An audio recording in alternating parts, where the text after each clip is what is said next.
Gary, we would not be leading on this with a war in Israel and terrible things going on if this was not really big stuff that we're learning. And a very big witness who was at the absolute epicenter of all of this in Downing Street. And Dominic Cummings started by painting a picture of the consensus, January, February 2020, that was in that building, lockstep right across the whole building, that the crisis coming towards us, the health crisis coming towards us, was something that didn't have to be dealt with by lockdown. Even if you wanted to impose a lockdown, you couldn't. Everybody was in that place. But when the consensus, under scientific pressure from the rest of the world and evidence from everywhere, begins to break down, it doesn't bring everybody with it quickly. The responses aren't very quick.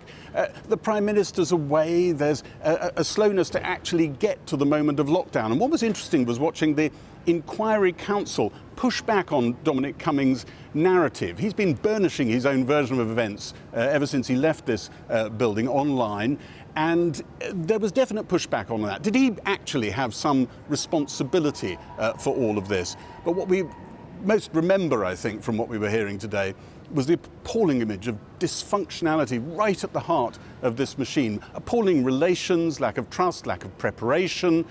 And Boris Johnson, when he comes to this inquiry, is going to have quite a lot of work to be done to restore his reputation. It took a lot of knocks today. I should tell you that after the swearing of the oath, which witnesses do at the beginning of these sessions, today there was quite a lot more swearing read out, but it's bleeped in this report.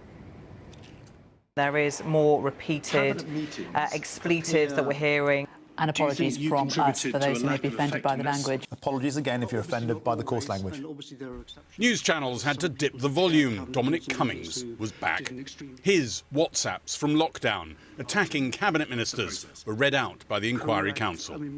You called ministers useless pigs, morons, in emails and WhatsApps to your professional colleagues. Do you think you contributed to a lack of effectiveness on the part of ministers and of the cabinet?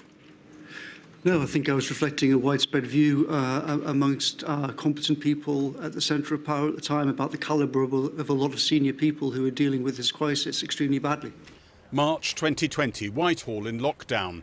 Dominic Cummings said it could have been avoided with proper preparations months before.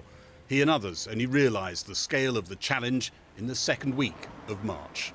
I was sitting in an office and suddenly overhearing people having phone calls about whether local authorities could book out ice rinks and get trucks to carry massive numbers of bodies and store them in ice rinks.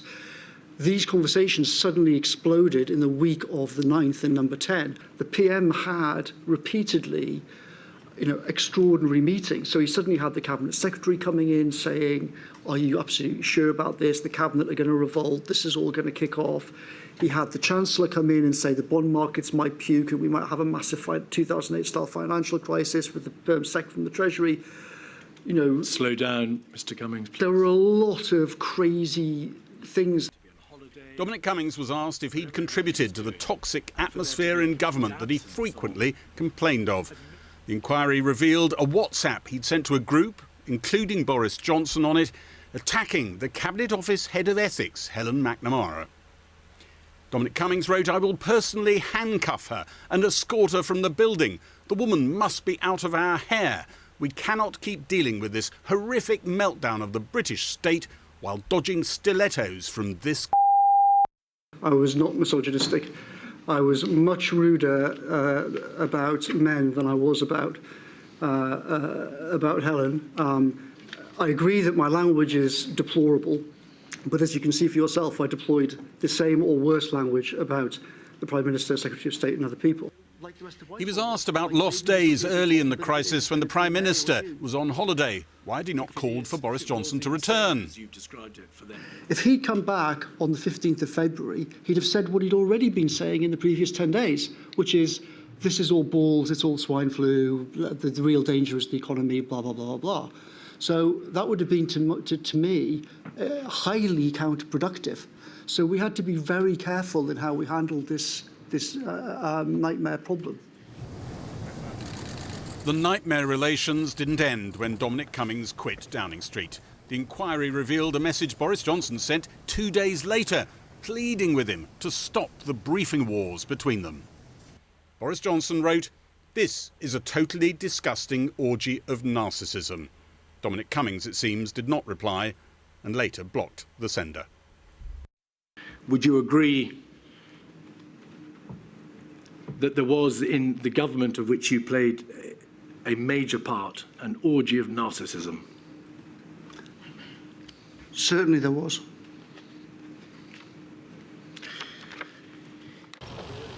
Earlier, the man who served as Boris Johnson's number 10 Director of Communications, Lee Kane, gave evidence, and the inquiry shared a WhatsApp exchange between him and Dominic Cummings, sharing frustration at Boris Johnson's inability to absorb information ahead of a press conference. Dominic Cummings says, "Get in here, he's melting down. I've literally said the same thing 10 times, and I'm exhausted just talking to him." In the press conference, the exchanges continue. We can turn the tide within the next 12 weeks.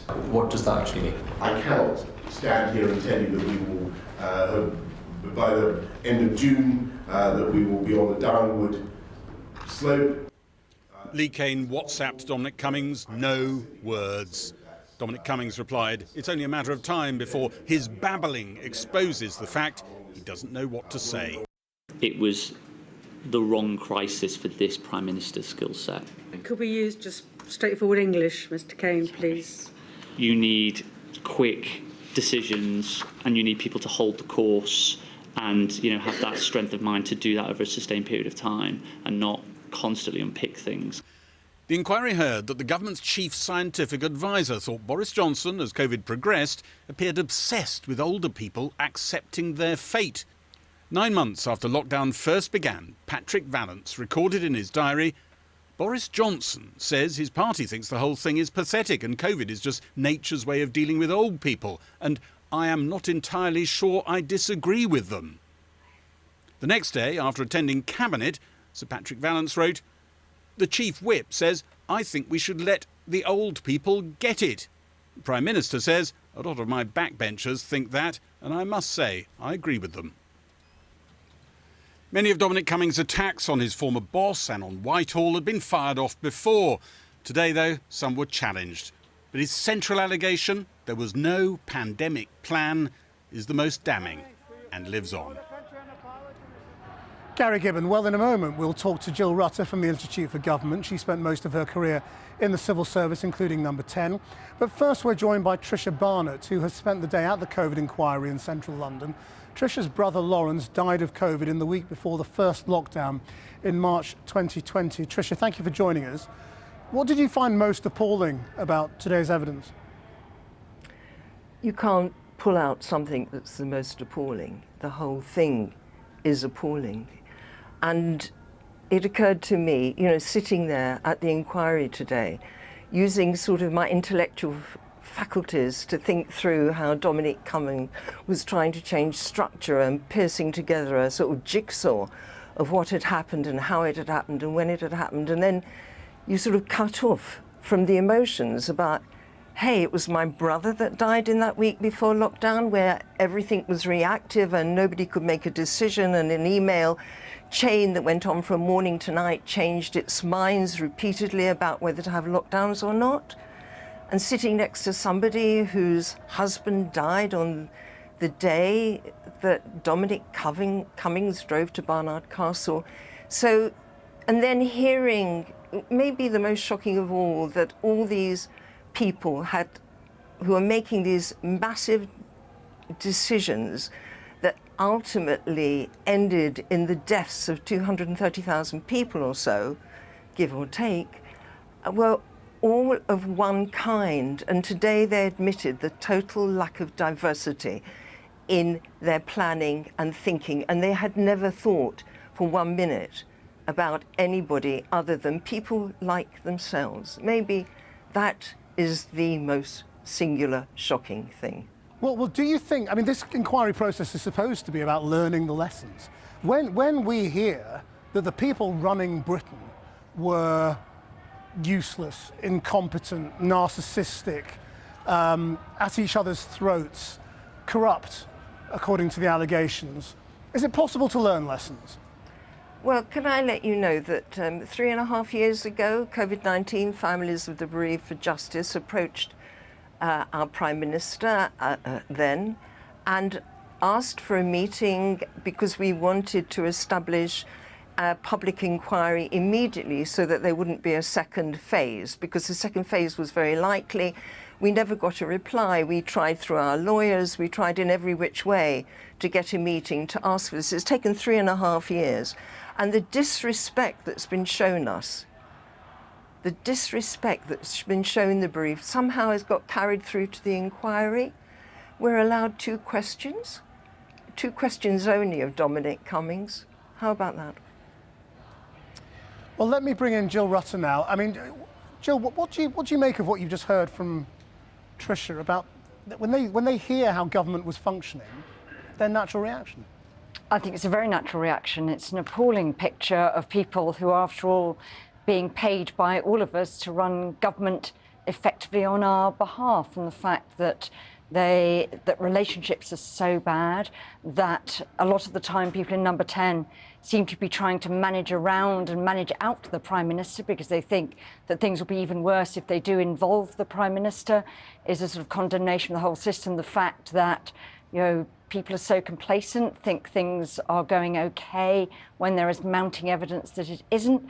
And the fact, and I think Lee Keynes said this, that in a sense you can forgive some of the misdecisions in the first wave, but then the second lockdown and the chaos around that really is unforgivable. Because as Tricia was just saying, they should have learnt lessons from what they did wrong in March to make sure there wasn't a repeat, and yet we had that repeat in the autumn. Right, but you've been around government for a long time. I mean, is what you're hearing unique to that government, or, you know, do people like that exist in government normally? I think that, obviously, as Dominic Cummings said, this was a crisis on a scale that nobody who'd been in government in the previous 50, 60 years had to confront. So aim off for that. But I don't think that any government I ever worked in would have had that level of appalling language about people you were supposed to be working as professionals with. And I think anyone who works in any normal workplace will be pretty shocked by the fact that people, and including civil servants, not just the political advisors, were pinging messages, just, you know, denigrating their colleagues to such an extent that the idea that people could be working together productively, I mean, the fact that Dominic Cummings' defence against that message about Helen McNamara was, well, I was even ruder about the men. I mean, it's just an appalling culture to be working in. And but I think not normal is the point. It's not normal. Within government. It's not normal, and it's not normal anywhere else. You know, I mean, government's not an exception to that. Now, Tricia also pointed out the lack of diversity, and that was the big problem. You had a load of people who basically thought the same way, looked the same way, came from the same sort of backgrounds, thinking the same sorts of things. That's a massive structural problem for government, isn't it?